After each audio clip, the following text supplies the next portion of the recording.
Dance me to your beauty with a burning violin. Dance me through the panic till I'm gathered safely in. Lift me like an olive branch. CUPCO is a guy called LUKE TEMBY, and believe it or not, this is about the third exhibition I've had at LUKE's. He goes by the name of CUPCO because he's married to this Japanese woman called Mayumi, and when they were living in Japan, this sort of felt doll street culture stuff is really big, as you can imagine, in Japan. So he started to do them, and he's just got better and better at it and more intense with his characterizations and things. So that's what he a lot of that sort of, you know, that cockatoo eye on that street art thing that's on at the moment. It's that subcultural stuff that he looks into a lot. So he has exhibitions in Japan, he has exhibitions in America and stuff. But he doesn't show all that often in sort of like fine art galleries, like I suppose this is a category of. So it's more sort of like shops and that sort of comic book, street culture stuff. So this is his third one and his last one, so that's why it's called CUPCO Death. So I can't quite get it out of him why he's actually stopping doing it, but as you could imagine, every single stitch that you're seeing here, every single screen print, it's all him. So the intensity of the work and the craft involved in it is pretty full on. So what I think he's going to do is just more develop 6 ones that have gone really well for him and try and, you know, just make them into dolls. You know, start manufacturing them into dolls rather than doing it himself. One of the great things that I've realised this time around is what an amazing substance and material felt is.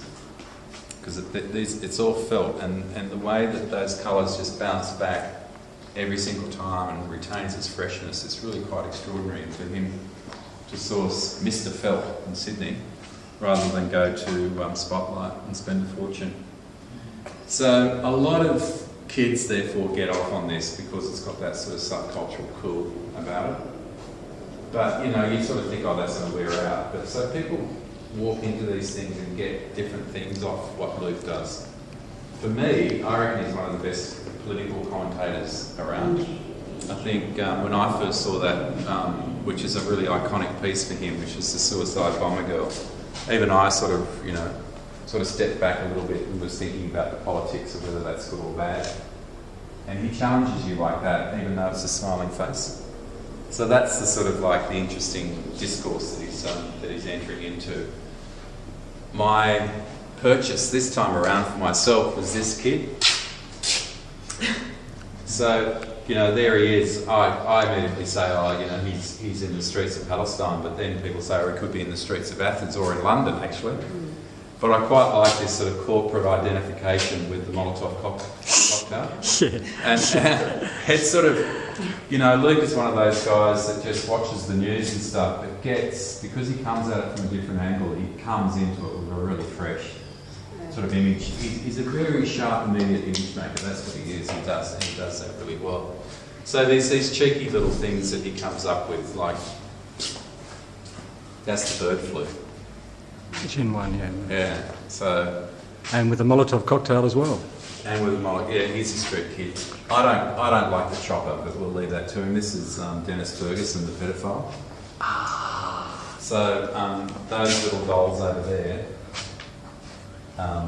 They're only $80 each, but you'll see in brackets that he's put in there, you know, if you buy one of these, you're a pedophile.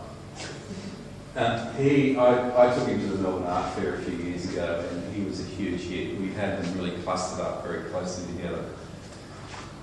We had, he loves doing female popes, so he has Filipino female popes and African female popes. So it's his little commentary along the way. But our big hit in that art fair was Bill Henson, with a nude girl and a nude boy on the inside. They loved it down in Melbourne.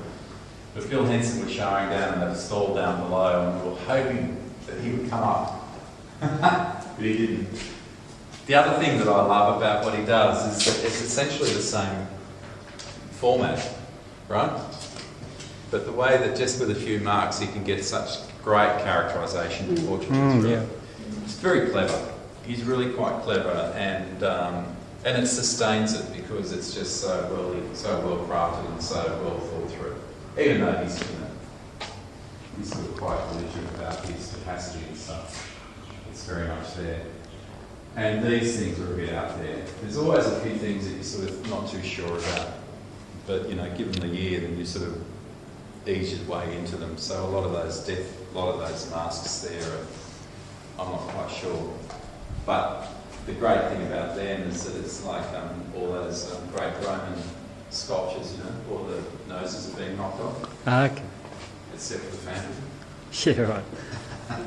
Yeah, he's got a nose. Yeah. So, you know, this is him using Bang Rice logo and making a commentary about, you know, global warming. So, but it is his last one. It's his last one. He's not going to be CUPCO anymore. If he is CUPCO, it will be more sort of like a retail thing. So, you know, he's got into some really interesting collections over the few years that he's been doing this. So, it's always a pleasure to have him on the walls. Tamil tigers and all. So that's it. Thank you. Thank you. That's my 20 cents. Great.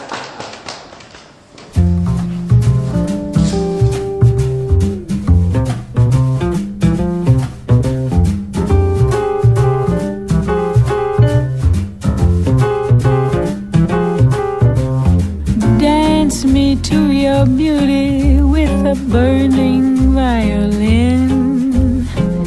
Dance me through the panic till I'm gathered safely in. Lift me like an olive branch and be my homeward dove. Dance me to the end of love. Dance me to the end of love. Let me see your beauty when the witnesses are gone. Let me feel you moving like they do in Babylon. Show me slowly what I only know the limits of. Dance me to the end of love. Dance me to the end of love.